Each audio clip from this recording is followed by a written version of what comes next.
আমরা যে দিলাম বের করলাম বাচ্চাটাকে দেখতেও পেলাম না, এখন কি লাশটাও হাতে নিব না আমরা? একটা পানির বোতল যদি আমরা 600 টাকা বিক্রি করি তাহলে কি আমরা সুচ্চার হতে পারি না সেই পানিওয়ালাকে ধরতে?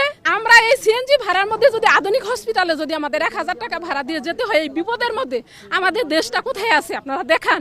একটা শিশু ফুলের মতো জীবন ঝরে যাইতেছে, তারপরে রিক্সাওয়ালারা ঠেক দিয়ে ভাড়া নিয়ে যাইতেছে যে না 50 টাকার ভাড়া 30 টাকার ভাড়া ওরা 300 টাকাও নিতেছে, 100 টাকা নিতেছে। যে কতগুলা মানে আমাদের ফুলের মতো জীবন যে ঝরে গেছে, গার্ডিয়ান গুলো আহাজারি করতেছে, এগুলা কি আমরা মানে লাশগুলো কি গার্ডিয়ানের কাছে আমরা ফেরত দিতে পারি না? এগুলা কি তালিকা করতে পারি না?